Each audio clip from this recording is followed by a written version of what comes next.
ఇప్పుడు ప్రతి ఒక్క హీరోకి ఏదో ఒక సినిమా గుర్తుండిపోద్ది. ఇప్పుడు ఈ సెకండ్ ఇన్నింగ్స్ మర్చిపోండి. హీరోగా ఉన్నప్పుడు ఒక చిరంజీవి గారికి 'ఖైదీ' అన్నట్టు రకరకాల. అలా 'జగపతి బాబు' గారికి ఒక సినిమా చెప్పండి. మీకు నచ్చిన సినిమా? గాయమే అవుతుందండి. 'గాయం'. ఎస్. ఎందుకు గాయం అవుతుంది? My all time favourite is Antahpuram. Okay. But Gaayam అనేది సాలిడ్గా లైమ్ లైట్లో పెద్దరికం సూపర్ హిట్ అయినా నాకు చాలా మంచి పేరు వచ్చిన పెద్దరికంలో సీన్ చూసి నన్ను గాయంలో పెట్టుకున్నా ఇంత జరిగినా పెద్దరికం నా ఫస్ట్ హిట్ లెక్క ప్రకారం. Okay. And it's an excellent film of course. And ఆ తర్వాత గాయం ఎందుకు నా వాయిస్తో ఆర్జీవి నా వాయిస్తో ఒక మామూలు ఇన్నసెంట్ లుకింగ్ పర్సన్ని ఎక్కడో ఏదో ఏడుపు సీన్లో చూసి గాయంలో నన్ను పెట్టుకుని ఒక డెఫినెట్గా సాలిడ్గా ఒక గాడ్ ఫాదర్ని చూపించాడు అక్కడ. ఎస్. ఆ ఇమేజ్ ఎప్పటికీ గుర్తుండిపోయే image. That is why I would say గాయం. అటు చూస్తే మళ్ళీ లెక్క పెడితే శుభలగ్నం అటు చూస్తే ఎటు చూసినా but still Gaayam would stand out. And Antahpuram is my favourite అండి, బికాస్ అంతపురం నేనే రిపీట్ చేయలేను. ఆ పర్ఫార్మెన్స్ చాలా కష్టం చేయటం. ఓకే. ఇట్ హ్యాపెన్, అది జరిగింది అంతే. ఓకే. ఓకే. అంతఃపురం అంటే గుర్తొచ్చింది నాకు. కృష్ణవంశీ గారిని అడిగాను ఇంటర్వ్యూలో, ఒక నటుడు తాగి ఒక సీన్ యాక్ట్ చేయడం అన్నది ఎంతవరకు కరెక్ట్ అంటే, ఆయన తప్పే ఉంది దాంట్లో, నేను అంతఃపురంలో చేశాను ఆయనతోటి అన్నారు. అది దాంతో మీరు ఎంతవరకు ఏకీభవిస్తారు? చేసేసాం అంటే ప్రతి సీన్లో ప్రతిరోజు చేసిన పని కాదండి. అదే ఆ షాట్లో ప్రతి షాట్కి టెక్కిలా ఇచ్చేవాను నేను. ఇప్పుడు తాగి అంటే I won't say it's 100% right. Okay. ఇప్పుడు అడవిలో అభిమన్యుడు ఉందండి ఫర్ ఎగ్జాంపుల్, సెకండ్ ఫిల్మ్. అది కొండల్లో చేయాలి, వాటర్లో చేయాలి, అండర్ వాటర్ చేయాలి, కొండలు ఎక్కాలి, జలగలు ఒళ్ళంతా జలగలు. సో నాన్నగారే హాఫ్ బాటిల్ పంపించేవారు రోజు పొద్దున్నే, తాగేసి రారా షూటింగ్కి అని. ఓకే. బికాస్ కొన్ని సినిమాలు కొన్ని సిచ్యువేషన్స్లో అవి వర్క్ అవుతాయి. ఓకే. ఎందుకంటే ఇప్పుడు ఆ హైట్ 300-400 degrees నుంచి కింద పడి కాలు జారిందంటే కింద పడతాం, కొంచెం ధైర్యం కావాల్సి వస్తుంది. అప్పుడు అంటే అది చాలామంది లేకుండా కూడా చేస్తారు, బట్ అది 100% తప్పని నన్ను నేనేం ఇంకేం చేశాను, రేపులు చేశానా మర్డర్లు చేశాను, తాగాను అంతే. అంటే ఒక ప్రొఫెషన్ అంతపురంలో ఆల్ దాట్ ఇప్పుడు ఇన్హిబిషన్స్ అన్నీ పోయి ఆ వైల్డ్ ఫైర్లో ఉండేవాడిని ఎప్పుడు. ఓకే. ఏదో చేసేయాలి, ఇంకా వైల్డ్గా ఉండాలి, ఇంకా వైల్డ్గా ఉండాలి. ఇట్ వర్క్డ్ అంతే. ఓకే. నేను సమర్థించుకోవడం అనుకోండి, మరి అది సమర్థించడం అంటారో ఏమంటారో నాకు తెలియదు. 100% రైట్ అని మాత్రం నేను అది మాత్రం అన్నాను, తప్పని నేను అనుకోవట్లేదు. ఓకే. ఓకే. నేను తాగి కొడితే పోనీ అని చెప్పండి, తాగి అమ్మాయిని ముట్టుకుంటే అనండి, నా యాక్టింగ్ నేను చేసుకుని నా భద్రతలో నేను పోయాను. ఓకే. అంటే నేను ఏంటంటే ఒక నటుడు అనేవాడి వృత్తి ఏంటి, ఒరిజినల్గా బయటికి తీసుకురావడం అన్నది నిజమైన నటుడు లక్షణం కదా, అది తాగి చేస్తే ఎట్లా అన్నది నా డౌట్ అంతే. అన్ని సినిమాలు తాగి చేయం కదా, మిగతా సినిమాల్లో కూడా నాకు నంది అవార్డులు వచ్చినాయి, నాకు తాగకుండానే వచ్చినాయి. పైగా అంతపురం ఇట్స్ అన్ ఎగ్జాజరేషన్ అండి, జరిగింది 2 సార్లు. అది సినిమా అంతా చేసిన పని కాదు అది. అడవిలో అభిమన్యుడు జరిగింది, ఇది Antahpuram just a matter of fact, stating a fact అంతే. అంతవరకే తప్ప అంతకంటే ఏం సీన్ లేదు అక్కడ.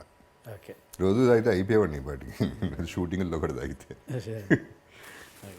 అండ్ మీ వాయిస్ విషయానికి వస్తే, ఫస్ట్లో అసలు ఇదేం వాయిస్ రా అనే దగ్గర నుంచి ఏం వాయిస్ రా బాబు అనే దగ్గరికి వచ్చింది.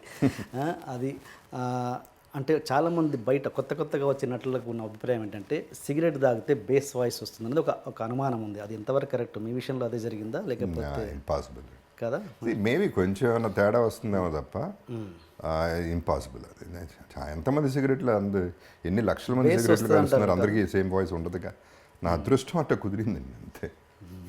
నాదేమీ లేదు, సిగరెట్లు కాల్చడం వల్ల రాలేదు, నీళ్ళలో సగం మునిగి నేనేమీ చేయలేదు, అలా పుట్టాను అంతే, అది అలా వచ్చింది.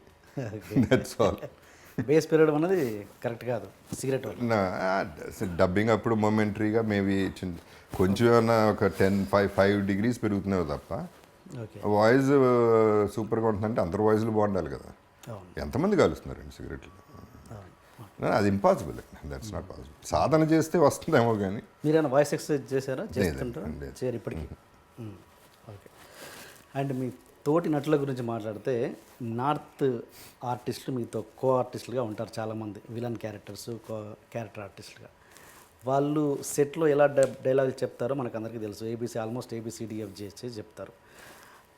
అలాంటి వాళ్ళతో మీ కెమిస్ట్రీ ఎలా ఉంటుంది? అంటే ఇబ్బందిగా అంటే ఆ మూడ్ రాకుండా మీరు ఏమైనా ఇబ్బంది పడుతుంటారా కెమిస్ట్రీ రావడానికి? లేదండి, యాటిట్యూడ్ ఉంటే అవతల వాళ్ళకి ఇబ్బంది కలుగుతుంది తప్ప. See, నేను వేరే భాషలు చేస్తున్నా కదండి. ఆ, సో అది I don't think that is a part of acting. యాక్టింగ్కి భాష లేదు. ఓకే. అది ఏదైనా ఎవరైనా చేయొచ్చు సిన్సియారిటీగా అక్కడ నుంచి కౌంటర్ ఉంటేనే కదా మనకి. ఉంటుందండి. See, ఆ మాత్రం ఎక్స్పీరియన్స్ ఉంది కదా. Okay. That is more than when you know what you have to do. Okay. అతను ఏం తన ఇంటెన్షన్ ఏంటి, డైలాగ్ ఏంటి మనకు తెలుసు. ఓకే. కాకపోతే ఏంటంటే వీఆర్ కాన్సన్ట్రేటింగ్ అని, చెవులేమో డైలాగ్ మీద ఉంది, చూపేమో తన మీద ఉంది. So expression will come automatically. Okay. మీరు అదర్ లాంగ్వేజ్లో పోతున్నప్పుడు ఎలా వేరే వాళ్ళు డబ్బింగ్ చెప్పడమేనా మీరు చెప్తున్నారా? మలయాళం వేరే వాళ్ళు చెప్పారు, తమిళ్ నేను చెప్తాను, ఓకే. కన్నడ వేరే వాళ్ళే చెప్పారు ఓకే. Dubbing work. ఇలా మీరు దాన్ని నేర్చుకొని చేయాలన్న ఉద్దేశం లేరా ప్రకాష్ రాజ్ గారి లాగా?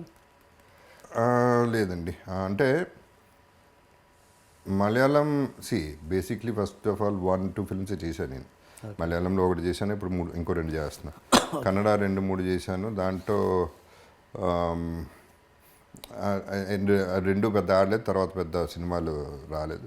సో అది ఎప్పుడు వస్తుందంటే లాంగ్వేజ్. ప్రకాష్ రాజ్ కూడా ఫస్ట్ సినిమాకి ఏం నేర్చుకోలేదు. కొన్ని సినిమాలు హిట్ అయ్యి ఇప్పుడు ఎంకరేజ్మెంట్ ఉన్నప్పుడే కదా ఇవన్నీ. ఎంకరేజింగ్గా ఉంది అంటే నేర్చుకుంటాం, న్యాచురల్లీ నేర్చుకుంటాం, ఆటోమేటిక్గా రావటం మొదలవుతుంది. అండ్ ఇంటరాక్షన్ అయిన కొద్దీ, కలిసిన కొద్దీ, నెంబర్ ఆఫ్ డేస్ అయిన కొద్దీ వచ్చేస్తుంది భాష. ఇప్పుడు హిందీలో చేస్తున్నట్టున్నారుగా? హిందీ ఇంకా జరుగుతుందండి. కమిట్ అవ్వలేదా ఇంకా మీరు? కమిట్ అయ్యాను, అది బయట. హిందీ బాగా వచ్చా మీకు? పర్లేదండి, బట్ హిందీలో కనుక ప్రాపర్ ఎంట్రీ, అదే ఈ ఎంట్రీ అయినప్పుడు మాత్రం I want to learn Hindi and I want to dub. Okay. దానికి మాత్రం వాయిస్ ఇస్తా. ఓకే. ఓకే. అండ్ మళ్ళీ మీ ఈ విషయానికి వస్తే ఫినాన్షియల్ థింగ్స్కి, మీరు ఇల్లు అమ్మేసి దీంట్లో ఉంటున్నారు ఇప్పుడు. ఎప్పుడైనా ఆ ప్లేస్కి వెళ్తున్నప్పుడు, ఆ కార్ మా ఇంటి ముందు నుంచి వెళ్తున్నప్పుడు మీ ఫీలింగ్ ఎలా ఉంటుంది? ఏముండదండి ఫీలింగ్, ఏముండదు. ఇల్లే కదండి. ఫీలింగ్ ఏదో అమ్మటం గొప్ప విషయం కాదు. నేననేది ఇది మెటీరియలిస్టిక్ అండి. ఇప్పుడు మెటీరియలిస్టిక్ థింగ్స్. అందుకనే ఇప్పుడు నా థింకింగ్ వేరండి. ఇప్పుడు డబ్బు అనేది ఒక రేంజ్ వరకే డబ్బుకి రెస్పెక్ట్ ఇవ్వాలి. ఒక రేంజ్ వరకు డబ్బులు సంపాదిస్తాం, ఆ తర్వాత డబ్బులు మనం సంపాదించేస్తాం, బానిస అయిపోతాం. అది పెద్ద అడిక్షన్ అండి. దానంత పెద్ద జబ్బు ఇంకోటి లేదు. ఓకే. సిగరెట్లు, మందు, గ్యాంబ్లింగ్ కాదు, డబ్బు పిచ్చి అనేది ఒక పెద్ద జబ్బు. ఓకే. ఇప్పుడు అది కనుక ఆ గ్రిప్లోకి వెళ్తే మనుషులు కనపడరు, హార్ట్లు కనపడవు, ఏవి కనపడవు.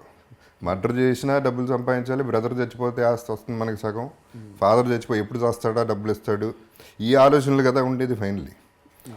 అండ్ డబ్బుకు కూడా ఒక లిమిట్ ఉంటుందండి. మీరు క్లియర్గా ఆలోచిస్తే ఎంతమంది వేల కోట్లు పెట్టుకుని ఏం చేస్తున్నారండి లైఫ్లో? నాకు ఉందంటున్నారు, ఓకే, ఉండి ఏం చేసుకుంటున్నారు? నిద్ర లేదు కొంతమందికి కాన్స్టిపేషన్, కొంతమందికి డయేరియా, రకరకాల మనుషులు. కొంతమంది వేల కోట్లు సంపాదించి జైలుకి వెళ్ళే వాళ్ళు ఉన్నారు. కొంతమంది అంటే జెన్యున్ క్రైమ్ చేశారో లేదో పక్కన పెట్టండి, కన్విక్షన్ పక్కన పెట్టండి. I'm saying what is the final. అందుకనే నేను డబ్బులు అనేది that is a part of life తప్ప, శుభలగ్నంలో డైలాగ్ లైఫే కాదు, ఇది మొత్తమే డబ్బే లైఫ్ కాదు అనే దాని మీద ఈ గ్యాంబ్లింగ్ కూడా ఐ వుడ్ సే దాంట్లోంచి వచ్చిన ట్రేటేనండి. అంటే ఇది నేర్చుకోగలగాలి, ఇవ్వటమో లేకపోతే పోవటం అనేది నేర్చుకోగలిగితే బాగుంటుంది లైఫ్లో.